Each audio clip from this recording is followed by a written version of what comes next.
예, 오늘은 사도행전 9장 36절에서 43절까지의 말씀으로 참된 사랑의 영향력이라는 제목으로 함께 말씀을 나누려고 합니다. 예수님께서 제자들에게 가장 중요하게 강조한 것이 무엇입니까, 여러분? 너무나 잘 아실 텐데, 무엇이죠? 바로 사랑입니다. 사랑이죠. 주님은 제자들에게 하나님의 말씀이, 즉 성경이 말하는 핵심을 사랑이라고 가르치셨습니다. 성경은 사랑을 말하고 있다는 거죠. 마태복음, 성경 한 구절 보실 텐데요. 우리가 마태복음 22장 37절에서 40절까지 말씀을 같이 한번 보시도록 하겠습니다. 예수께서 이르시되 내 마음을 다하고 목숨을 다하고 뜻을 다하여 주 너의 하나님을 사랑하라 하셨으니 이것이 크고 첫째 되는 계명이요 둘째도 그와 같으니 내 이웃을 내 자신같이 사랑하라 하셨으니 이 두 계명이 온 율법과 선지자의 강령이니라. 하나님을 사랑하는 것, 그리고 이웃을 사랑하는 것, 바로 사람을 사랑하는 거잖아요. 사람을 사랑하는 것을 모든 성경이 가르치고 있는 말씀이라고 얘기하고 있습니다. 이 사랑을 실천하는 것이야말로 예수님을 믿는다고 고백하는 자들의 기본이 되는 삶이라는 것이죠. 요한복음 13장 34절 35절 말씀을 또 같이 한번 보시도록 하겠습니다. 새 계명을 너희에게 주노니 서로 사랑하라. 내가 너희를 사랑한 것 같이 너희도 서로 사랑하라. 너희가 서로 사랑하면 이로써 모든 사람이 너희가 내 제자인 줄 알리라.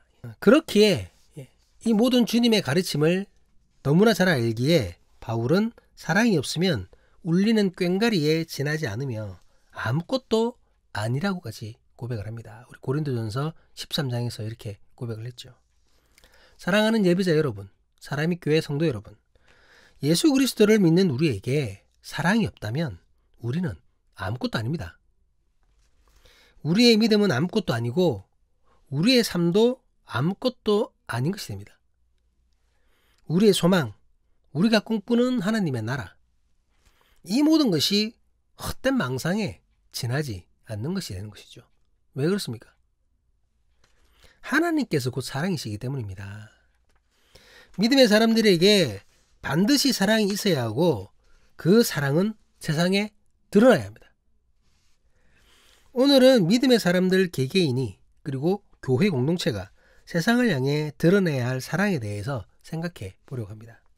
그리고 현대교회, 오늘날의 성도들은 주님의 말씀처럼 사랑을 제대로 실천하고 있는지, 그것으로 그리스도의 제자임을 세상에 잘 드러내고 있는지를 함께 나누어서 생각해 보았으면 좋겠습니다.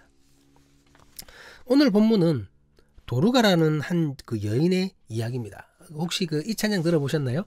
삼갈의 막대기 다윗의 물매 도르가의 바늘 라합의 밧줄. 모르시나요? 제가 주일학교 때 불렀던 그 찬양인데 그때 도르가의 바늘이 나오죠. 바늘이. 오늘 그 겉옷과 속옷을 지었다 뭐 이런 얘기가 나오는데 어쨌든 그때 그 도르가입니다. 그 찬양에도 나왔던 도르가인데 이 여인이 오늘의 주인공인 거죠. 성경은 이 도르가, 이 여인을 이렇게 소개합니다. 본문 36절입니다.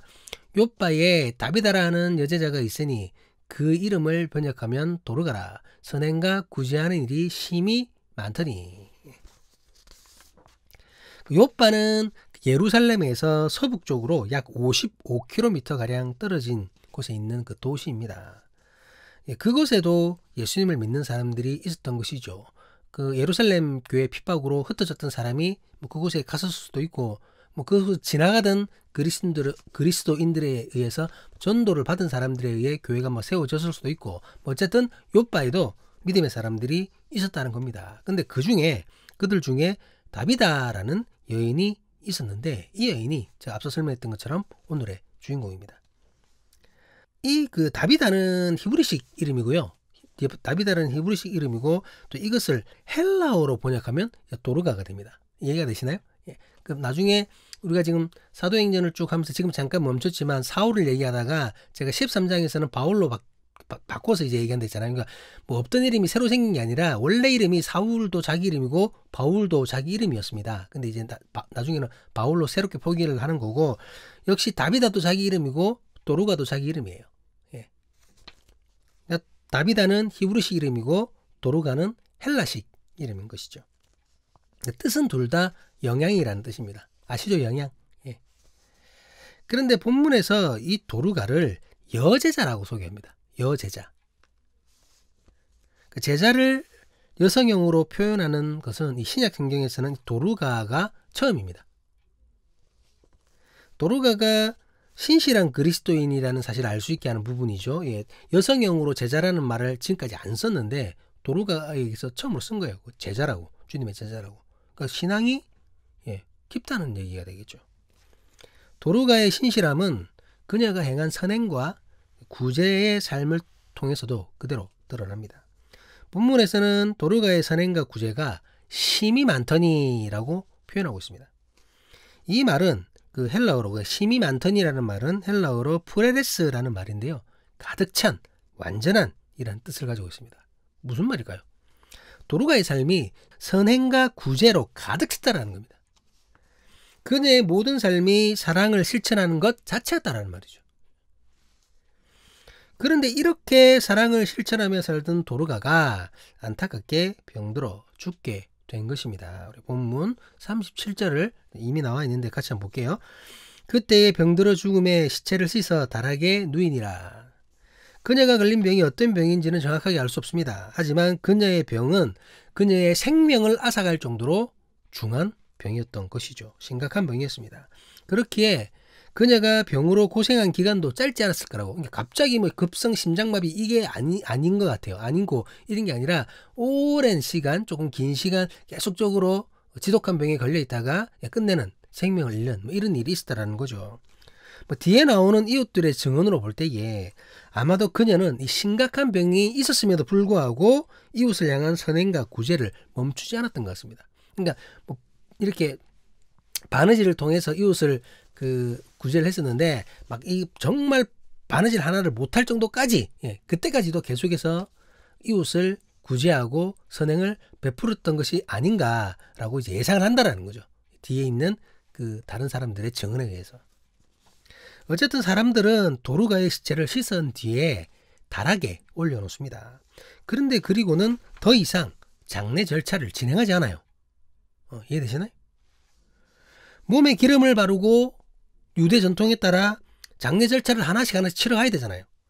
그런데 그저 시체를 다락에 두고 오히려 다른 일을 준비합니다. 본문 38절 말씀입니다. 룻다가 욥바에서 가까운지라 제자들이 베드로가 거기 있음을 듣고 두 사람을 보내어 지체 말고 와달라고 간청하여. 그때 당시 룻다에 있었던 사도 베드로, 그 베드로를 찾아간 겁니다. 룻다는 도르가가 있는 그 욥바에서 한 15km에서 18km 정도 떨어진 곳이라고 합니다. 그래서 걸어갈 경우에 한 3시간에서 4시간까지 보고 왕복으로는 6시간에서 8시간으로 보는 거죠. 예. 뭐 지금 같으면야 뭐 차를 타고 가면 얼마 안 걸리겠지만 그때는 걸어가거나 그렇게 해야 되니까 길게는 8시간까지도 걸렸던 시간이라는 겁니다.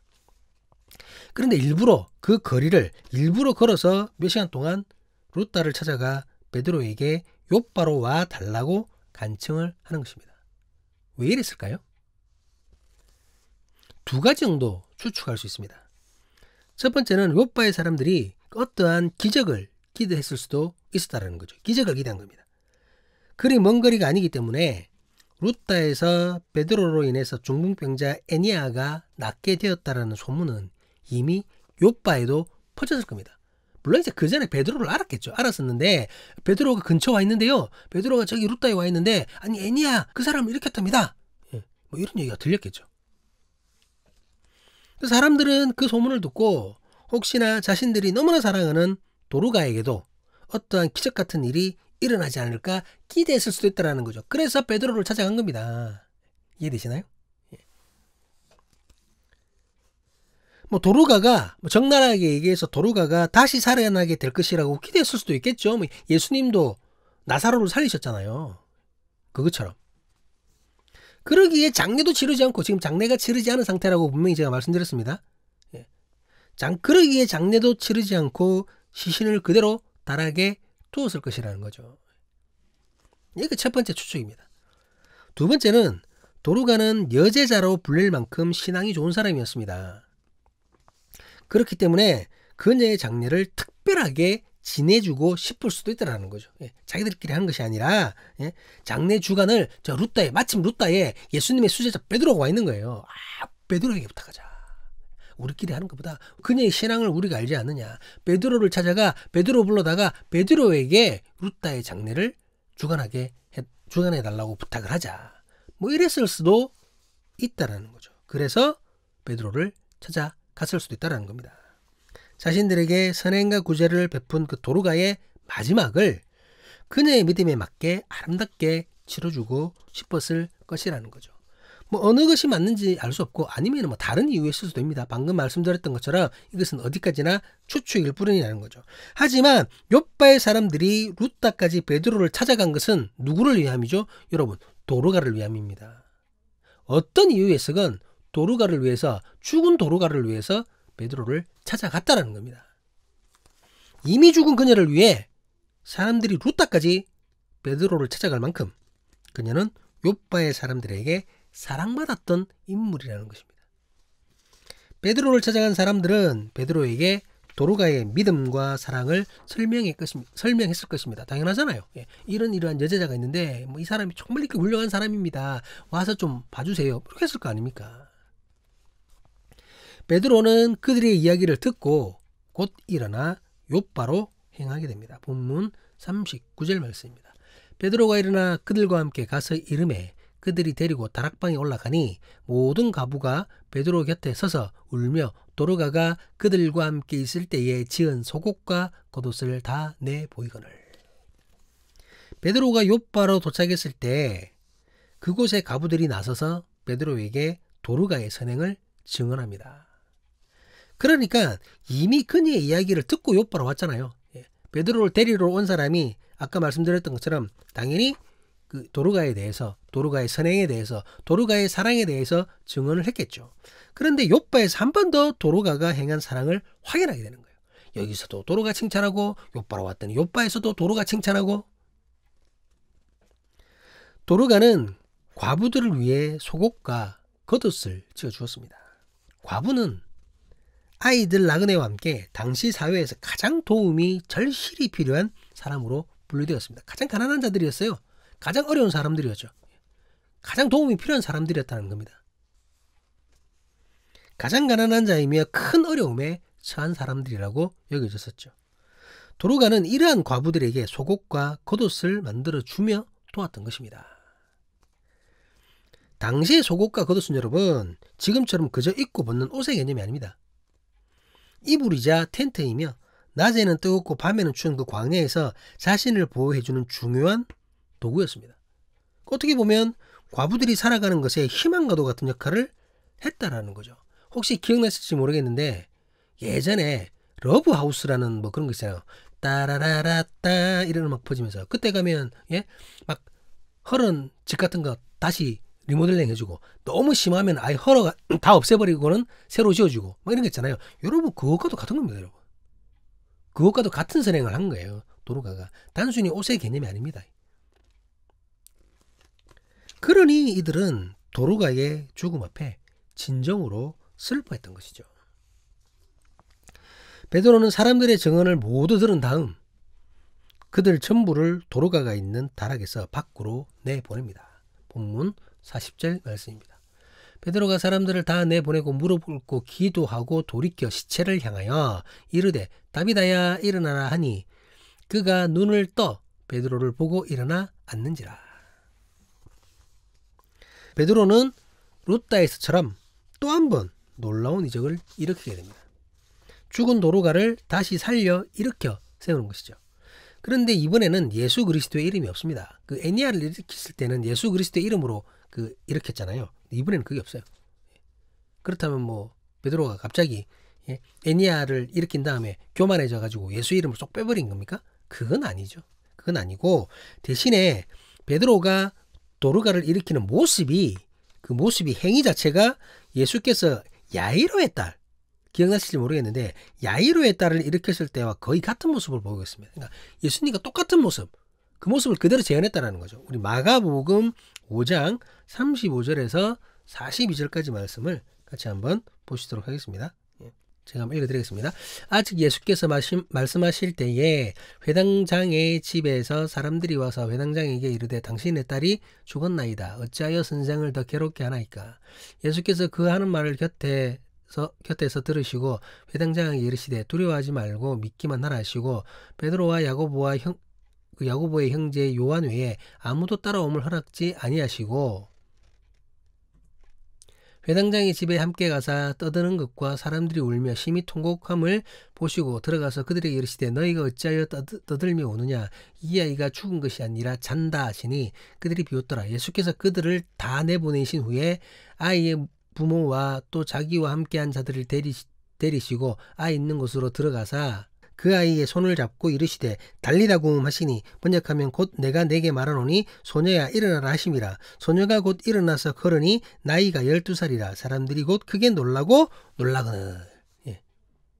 이게 이제 그 마가복음에 있는 그 회당장 야이로의 딸을 살리시는 예수님의 모습이거든요.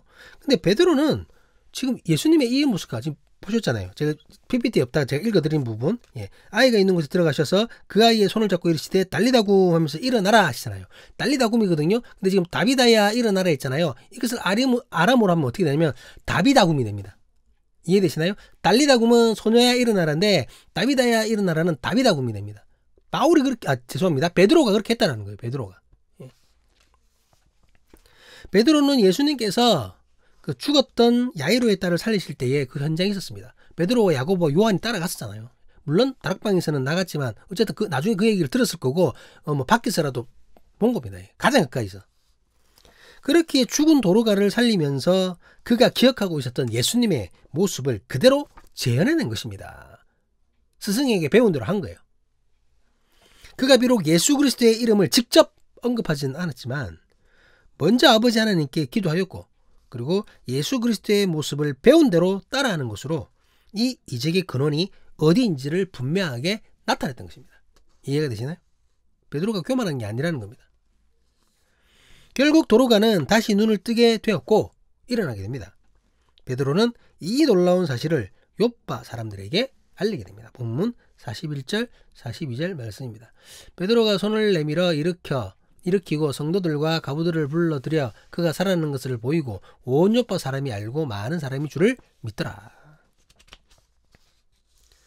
사람들은 다시 살아난 도르가를 보게 됩니다. 이 일은 믿는 사람이나 믿지 않는 사람 모두에게 충격을 주는 사건이죠. 도르가의 도움을 받았던 사람들 중에서는 아직 그리스도를 영접하지 않은 사람들도 있었습니다. 그들은 예수 그리스도를 향한 믿음이 없었습니다. 그럼에도 그들은 도르가를 존경하고 사랑하였습니다. 이게 키포인트죠. 비록 복음을 받아들이지는 않았지만 그것과는 상관없이 도르가를 좋아했고 그녀가 가진 신앙을 존중했던 것입니다. 그렇기에 놀라운 이적을 직접 눈으로 보고 체험한 후에는 다시 살아난 그 도르가를 보고 난 후에는 도르가가 믿었던 그 예수 그리스도를 자신들도 믿음으로 고백하는 역사가 일어나게 되었던 것이죠. 도르가를 너무 좋아했거든요. 도르가를 너무 사랑했거든요. 근데 아직까지 도르가가 믿는 그 예수 그리스도까지는 자기들이 신뢰하지 못했다라는 거예요. 도르가를 사랑했을 뿐이지. 근데 그 신뢰한 여자가 그 예수 그리스도의 이름으로 다시 일어나니까 아이고 내가 사랑한 도르가가 믿었던 예수 그리스도가 진짜구나 라고 생각을 하는 겁니다. 도르가가 살아났지만 베드로는 곧바로 욥바를 떠나지는 않았습니다. 본문 43절 말씀입니다. 베드로가 욥바에 여러 날 있어 시몬이라 하는 무두장이의 집에서 머무니라. 욥바에 살고 있었던 그 시몬이라는 무두장이의 집에서 여러 날을 머물렀습니다. 무두장이는 그 가죽을 관리하는 사람입니다. 이는 욥바에 머물면서 그 새신자들을 교육함과 동시에 기존의 성도들을 위로하고 격려하는 시간을 가졌을 것으로 보입니다. 그러니까 도르가가 죽었다가 살아나니까 사람들이 얼마나 많이 놀랐겠습니까? 그렇기 때문에 이제 그에 대한 막 얘기도 막 해주고 그리고 그 일로 통해서 새롭게 믿게 된 사람들에게 예수 그리스도의 복음을 처음부터 차근차근 또 알려주고 뭐 이렇게 했을 거라는 거죠. 앞서 밝힌 대로 죽었던 도르가가 다시 살아나는 기적은 욥바의 많은 사람들에게 주님을 향한 믿음을 고백하게 하였습니다. 그런데 이것은 단순히 죽었던 도르가가 살아났기 때문이 아닙니다. 물론 도르가가 일어난 이정만으로도 주님의 그 놀라운 역사가 우리는 역사를 알게 되었고, 그리고 그것 때문에 주님을 믿게 된 사람도 있을 것입니다. 하지만 그 이적이 주님의 역사로서 분명하고 올바른 열매를 맺게 되는 것에는 그 이전에 있었던 도르가의 선행과 구제가 큰 역할을 했다는 것을 우리는 깨달아야 합니다. 사람들은 죽은 도르가를 위해서 루따까지 걸어가는 그 수고를 하며 베드로를 욥바로 데리고 왔습니다. 무슨 기대를 가지고 있었는지, 어떤 이유였는지 알 수 없지만 모든 것은 오직 도르가를 위한 것이었습니다. 그만큼 욥바의 사람들은 도르가를 사랑했고, 그녀를 그토록 사랑한 이유는 도르가가 선행과 구제로 먼저 사랑을 실천했기 때문입니다. 그녀가 먼저 사랑으로 막 다가오니까, 그녀의 사랑이 진짜니까 그곳의 사람들이 그녀를 사랑하게 된 겁니다. 그 사랑 때문에 도르가에게 일어난 놀라운 이적을 기뻐하며 도르가의 하나님을 자신의 하나님으로 고백하며 믿게 되었다는 것이죠. 놀라운 영향력인 거죠. 사랑하는 사람이 교회 공동체 여러분, 이것이 참된 사랑의 영향력입니다. 참된 사랑은 누군가에게 선행을 베푸는 것으로 끝나지 않습니다. 가난한 이에게 그저 물질적으로 구제하는 것으로 끝나는 것이 아니라는 말입니다. 참된 사랑은 그 사람의 육신은 물론 그의 영혼까지 살릴 수 있는 영향력을 발휘해야 합니다. 아니, 발휘할 수 있습니다. 그런데 그러기 위해서는 사랑을 바르게 잘 실천해야 합니다. 적지 않은 교회들이 노숙자들에게 주일 예배에 참석하면 점심값을 주는 일을 하고 있습니다. 요즘도 그렇게 한가 모르겠는데 예전에 그런 거 많이 했거든요. 아침 9시 예배에 참석하면 그것도 웃겨요. 11시 예배도 아니고 9시 예배. 사람들 잘 안 오는 9시 예배에 참석하게 되면 1,000원씩 2,000원씩 주고 이렇게 했다라는 거죠. 그리고 수요일에 길거리 나가가지고는 노숙자들이 모여있는 그 거리에서 수요 예배를 합니다. 근데 그 수요 예배에 참석하는 사람들에게 저녁을 제공하는 이런 교회도 있습니다. 그저 서울에 있는 명동에 을지로 그런 데 있었습니다. 교회 기관에서 나와가지고는. 여러분, 근데 이렇게 되면 교회에 나왔기 때문에, 예배에 참석했기 때문에 교회가 그들에게 선행과 구제를 하는 것이 됩니다. 이해가 되나요? 전후가 잘못된 거예요. 이거는 순서가 잘못됐고, 제대로 된 순서는 먼저 선행을 하고 그 선행의 근원이 예수 그리스도임을 소개해야 되는 거죠. 이해가 되시죠? 너네들 예배 참석하면 내가 밥값 줄 거야, 이게 아니라 배고픈 자들에게 밥값을 먼저 주고, 그런데 내가 당신에게 밥값을 주는 이유는 이것이 그리스도의 사랑입니다 라고 해야 된다는 거죠. 이것이 올바른 순서입니다. 예배에 참석하고 점심값 받아가는 사람들, 저녁 식사 제공받는 사람들은 별로 고마워하지 않습니다. 여러분, 그 사람들 별로 고마워하지 않습니다. 왜 그런가요? 자신들이 교회에 와주고 예배에 참석해준 대가로 돈을 받고 식사를 제공받았다고 생각을 합니다. 이해가 되시나요? 이거는 구제가 아니는 거죠. 선행이 아닙니다. 자신들의 배고픔을 보고 이 사람들이 선행을 한 게 아니라 비어있는 교회당, 사람이 차야 되는 그 교회, 그곳에 자기들이 예배에 참석해주고 교회에 가준 겁니다. 그 대가로 받은 거예요. 그 대가로. 그렇게 생각을 합니다. 이거 실제입니다, 여러분. 제가 이제 나름 그곳에서 잠깐 일하면서 그분들과 얘기했을 때 그렇게 얘기를 했습니다, 여러분. 몇몇 분들이. 실제로 그렇지 않을까요? 오히려 어떤 사람은 1시간 넘게 사람을 붙잡고 있으면서도 주는 돈이 몇 푼 되지 않는다고. 밥 반찬 시원치 않다고. 짜증까지 냅니다, 여러분. 짜증냅니다. 별로 안 고마워합니다. 물론 고마움을 받기 위해서 선행을 하는 건 아닌데, 그것이 사랑이라는 것 자체를 생각지 못한다는 겁니다. 그 사람들이. 사랑하는 여러분, 우리는 오늘날은 그 도르가의 선행과 구제를 깊이 묵상해야 합니다. 조건 없이 베푼 도르가의 사랑이 사람들의 마음을 열었다는 사실을 기억해야 됩니다.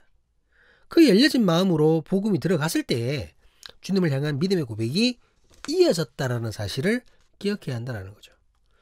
우리는 지금 교회가 보여준 사랑 때문에, 성도가 실천한 사랑 때문에 그 누군가가 감동받았다 하는 이런 얘기를 신기하게 들으며 살아가는 세상입니다. 이게 무슨 말입니까? 그런 일이 없다라는 거죠. 잘 없다라는 거예요. 교회 사랑 때문에, 믿는 자의 사랑 때문에 감동받는 사람이 별로 없다라는 겁니다. 한때는 교회가 작은 실수를 해도 너무 많은 선행 때문에 그것이 덮여졌던 때도 있었어요. 근데 지금은 안 그렇죠.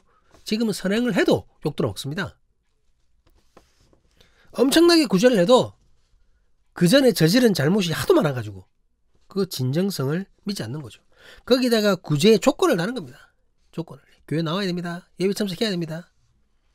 유익을 따지는 것으로 사랑을 변질시켜 버렸습니다. 아니 그렇게 하면 우리 교회에 무슨 유익이 있는데요? 이러는 겁니다. 저 실제 들은 얘기가 하나 있는데요. 한 지역에 조금 문제가 있었던, 여기서 문제라는 표현이 좀 웃기긴 한데 제가 알기 쉽기 위해서 알려다 보니까 이렇게 표현합니다. 죄송합니다. 예, 어쨌든 좀 좀 어려움이 있던 청소년들, 이 청소년들을 갖다가 케어하면서 막 모았던 그런 교회가 하나 있었거든요. 그 교회에는 뭐 그런 애들, 그 친구들만 있었던 것이 아니라 일반 성도들도 있었는데 뭐 시간이 조금 지나다가 그 아이들한테 들어가는 재정이 좀 있었나 봐요. 그러니까 많이 도와줬던 것이죠. 그랬더니 그 교회 중직이 반대하고 나선 겁니다. 뭐라고 반대하고 나섰냐면, 아니 이 아이들한테 우리가 그렇게 투자하면 뭐합니까? 이 아이들 나중에 고등학교 졸업하고 이러면 지방으로 일 떠나고 학교 간다고 나가고 아무도 안 남아있는데 우리가 이 아이들한테 투자하는 이유가 뭡니까? 뭐 어떤 유익이 있습니까? 이렇게 얘기를 하고 반대를 했답니다. 그래서 결국은 그 아이들을 위한 예산이 다 없어지고 그 다음 남아있던 아이들도 다 뿔뿔이 흩어졌습니다. 이 말이 됩니까? 이게 말이 되나요? 그 아이들을 향한 사랑이 결국은 교회의 성장과 교회의 유익을 위해서 선행을 베풀고 사랑을 했다라면 그게 선행이고 사랑입니까, 여러분? 그게? 그러니 온전한 열매를 못 맺는 겁니다. 그러니 선행을 하고도 욕 들어오는 겁니다. 그러니 그 진정성을 사람들이 믿지 않는 겁니다. 여러분 실합니다. 참 안타까운 일이죠. 아니 어떻게 우리가 얼마나 엉망진창으로 했으면 선행을 하고도 사랑을 베풀고도 욕을 들어 먹어야 하는 이런 시대가 되어버렸습니까? 그렇다면 뭐 이제부터는 뭐 그런 거 안 해야 됩니까? 사랑을 실천하면 안 되고 굳이 해도 안 됩니까? 그렇지 않죠.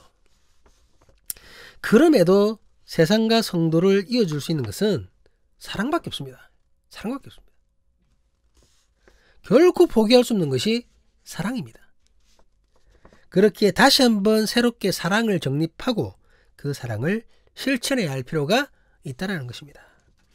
도르가가 욥바의 사람들에게 보여줬던 그 사랑처럼 조건 없는 사랑, 진실한 사랑, 삶으로 드러나는 사랑, 모두가 인정하는 사랑, 나를 내어주는 희생의 사랑, 바로 우리 예수님의 그 사랑, 그 사랑을 닮은 사랑, 그 참된 사랑의 회복으로 세상을 향한 귀한 영향력이 되살아나는 우리가 될 수 있기를 주님의 이름으로 간절히 기도합니다. 그 사랑 때문에 세상이 주께 영광을 돌리고 많은 사람들이 주님 앞에 무릎 꿇는 귀한 역사가 일어날 수 있기를 주님의 이름으로 간절히 간구합니다. 기도하시겠습니다.